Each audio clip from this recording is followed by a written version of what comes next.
Morning. Welcome from Huntington Beach, California. There's a father. Let me get that on there.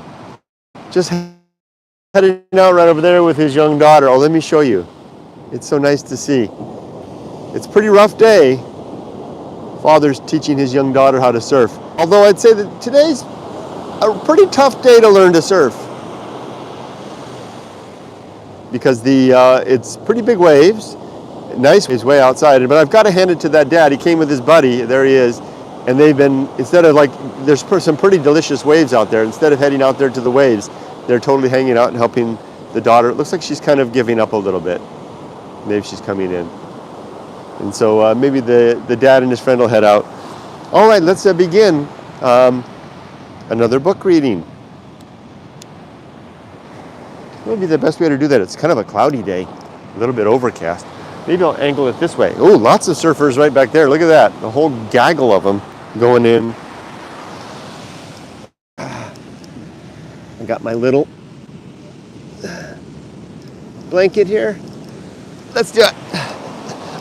I stopped on the way, and let me put my keys in here, and got a donut at the donut shop here in 17th Street.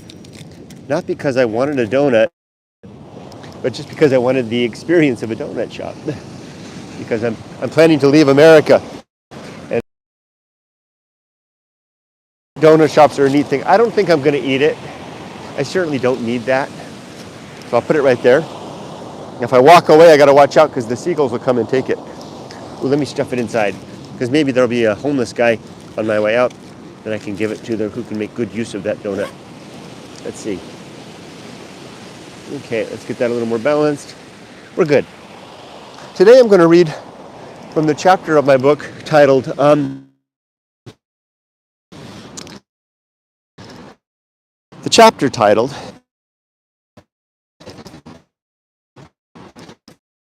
which is borrowing a lot from them. I might want to collect those stoically inspired bits into their own section. That's what I did.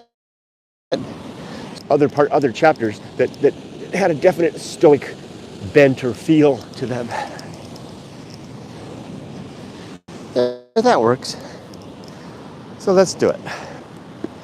So this is my book, Going Alone, and it's available, actually I think for the first time, via this video. It took about 3 months for me to get it figured out so that the book could be available on YouTube. And I think if you look relative to this video, you'll find that there's a link you can buy it. And if you buy it from this video, from this link, it'll come signed, and I'll illustrate the inside of it too.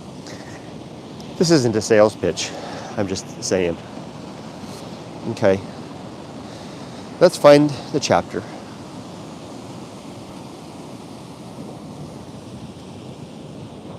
There it is. I don't think this is a very long chapter.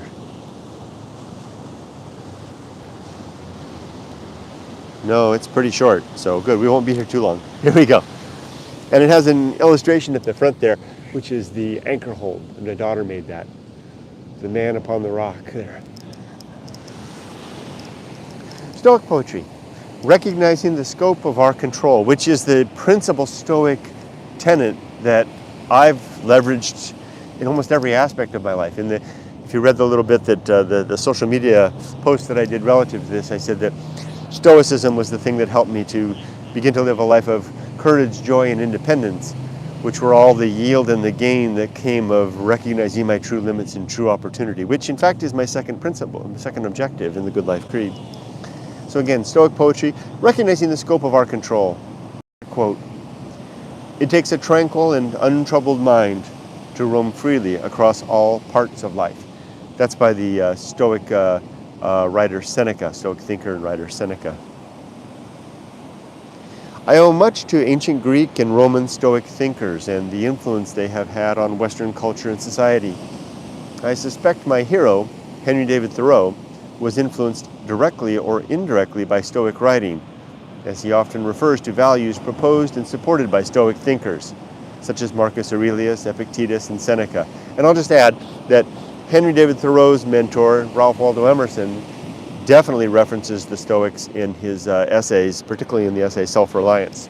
So, and I know that Emerson taught Thoreau a thing or two, so I wouldn't be surprised if it rubbed off. If in fact maybe Thoreau didn't actually possibly read Stoic writing himself. If I could have my youth to do over again, I would include in my late teens the writings of these men, which I did not otherwise discover until midlife.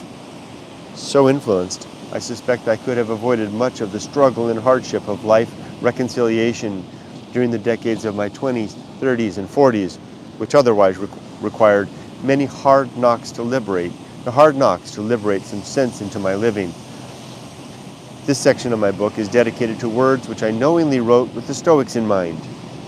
This section is my homage to the Stoic perspective and way of life, which has done much to refine my sensibilities and without which I could not have composed the good life plan of living at this late stage of my life, or perhaps ever.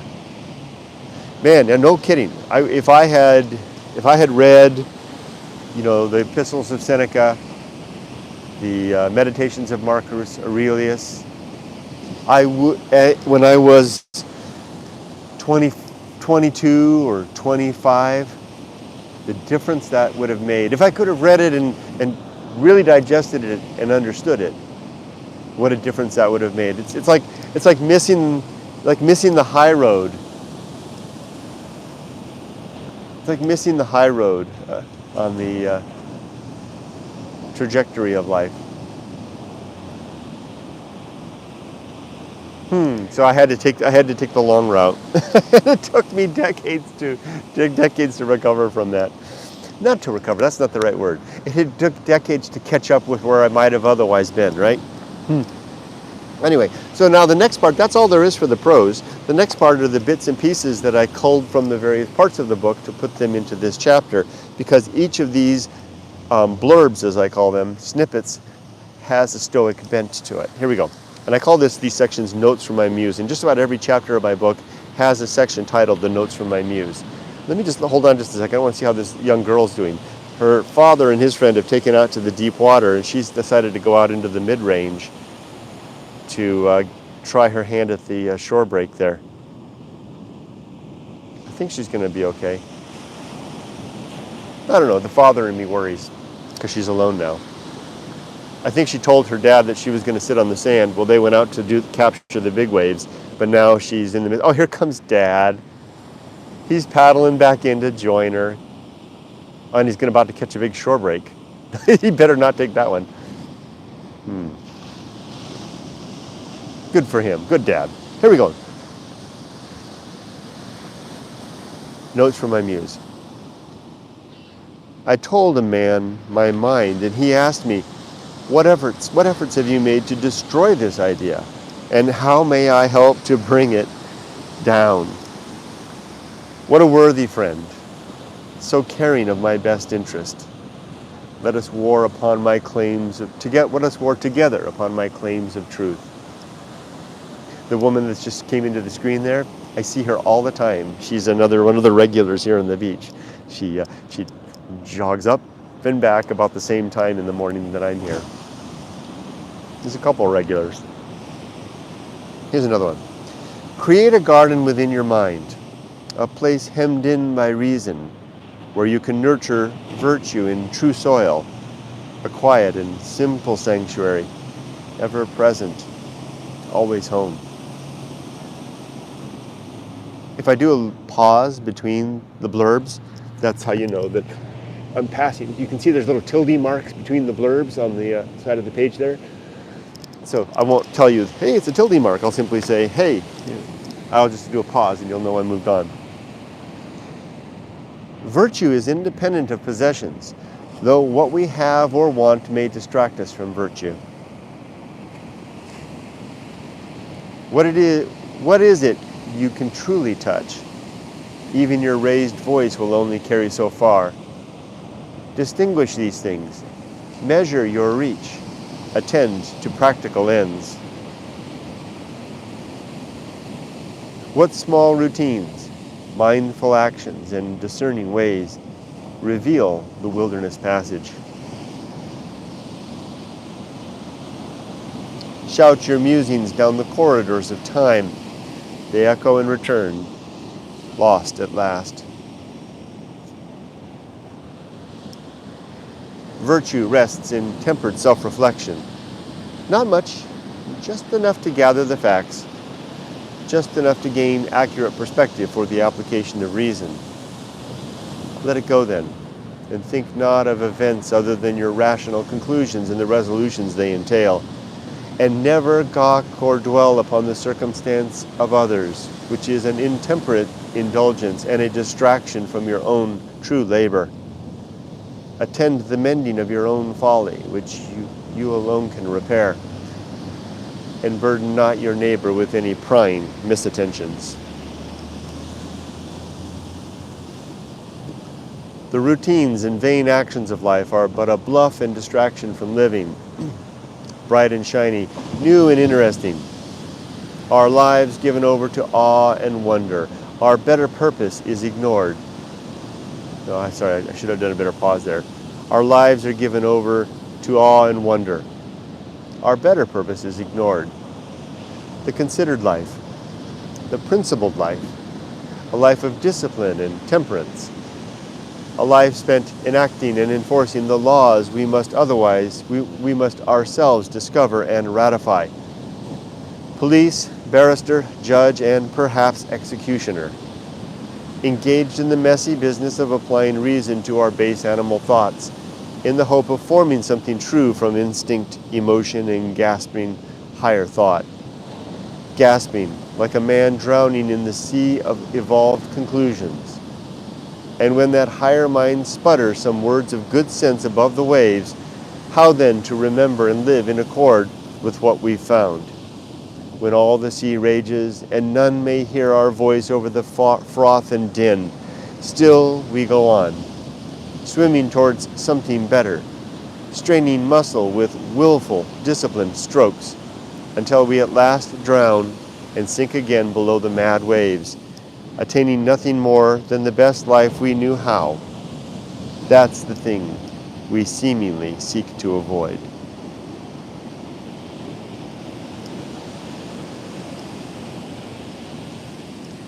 Let every act of virtue be self-contained, at once thought, action, and reward, seeking nothing more and asking no notice or remembrance. The smell of the sea is quite nice. It's the waves crashing, churning up the salt air. Do I die now in equanimity? And then I've indeed reached a good goal, a good end. Let me try that again. Do I die now in equanimity? Then I've indeed reached a good end. This balanced and tuned apparatus, so frail and fleeting, upon which my everything is carried, through places and years, always now, so near, nevermore. Be responsible for what is within your control. Let others own their own thoughts and flesh. That's a very Stoic sentiment right there. As I'm reading these, I'm trying to pick out the Stoic bits. Some of it's a little less, some of it is just jumping right out. My first thought at every challenge, what opportunity this moment virtue. Well, I'm going to give it on a scale of like 0 to 10.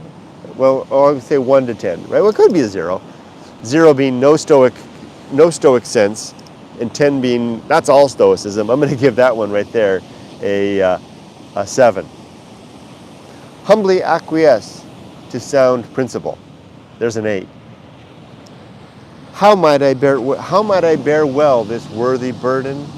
Carry this necessary weight, tolerate painful right action, rather than flee to easy salvation. That's a 9. When challenge arrives and panic rises in the heart, still the mind, still more the tongue. Another 9. I'm not rating these 9. 9 doesn't mean it's a great bit of writing. 9 just simply means that That's really, I was really influenced by the Stoics on that one. 9 indicates the degree of Stoic ideas that are stuck inside what I wrote there, at least from my perspective. These few square meters of flesh are far more than I can maintain or cultivate.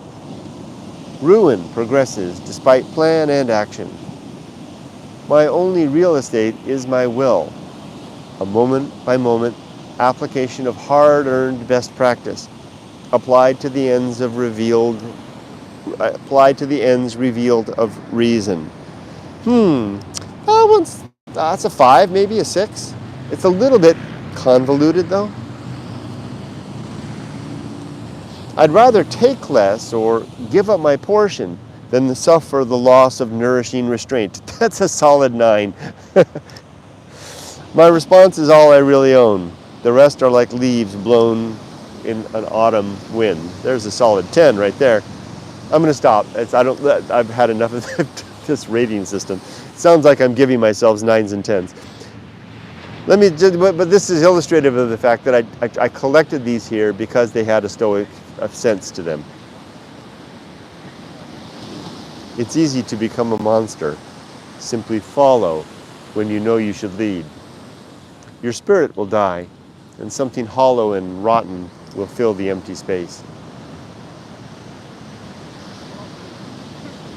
Man and womanhood are sufficient ends to a stout and earnest mind, dismissive of distraction, heedless of precedent, careless of legacy, fearless of death, consumed of resolve to speak one true thing to fill the empty space. And just a few more and the chapter's done. Peace is easy when expectation is reduced to the level of reality. That's all Stoicism. To give more and want less. Let not a single thought escape my mind which has not suffered the scrutiny of reason. 2 more. The sober subject of our lives' decline, arrives so often late to the feast and long before the diner has enjoyed their fill. Let me try that again. The sober subject of our lives' decline arrives so often late to the feast and long before the diner has enjoyed their fill. Last one. Would you detain or lament death's rightful trespass? Throw up protest and complain perceived misfortune? Cry like a child denied sovereignty over all they see and know? To what end? That your gravity and equanimity might go first before the gallows? I think I had the death of Seneca in mind when I wrote that particular one. And that's it for this chapter. It's pretty simple and straightforward. Stoic principles. Let's take a look at these guys about to go out and jump in the waves. A whole gaggle of guys.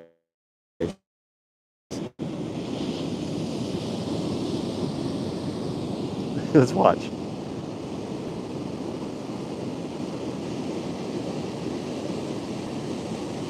It's actually not that cold, Tartret. I mean, it is. It's always cold here to a degree, but it's not that bad.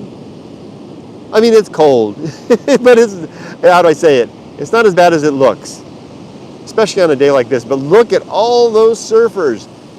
I haven't seen it this crowded since I started coming to the beach. There must have been a good forecast out. Indeed, the waves are good. Let's see which one the first one is going to be the first one to jump in. Last week there were 3 people here. Well, this guy's heading out.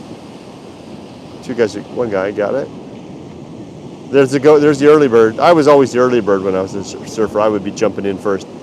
There were 3 people here last week. 2 men and a woman, small Asian woman, and she was so genki. She just suited up. She did a little happy dance. She almost did a dance like from a Japanese matsuri. Made me think she might have Japanese influence. And she paddled out and she left the dudes behind. There were nobody out there. And she just paddled out there and started going for it. I was like, there you go. See, look at, there's just humans dotting the water everywhere. What happened to that? And that father and his daughter, I think they're way out there now. They made it out. Well, let's see if there's any comments. Doo-doo-doo. That's it. Okay. Have fun. Have a good day. Thanks for joining me. Be safe but not too safe, and see you next time.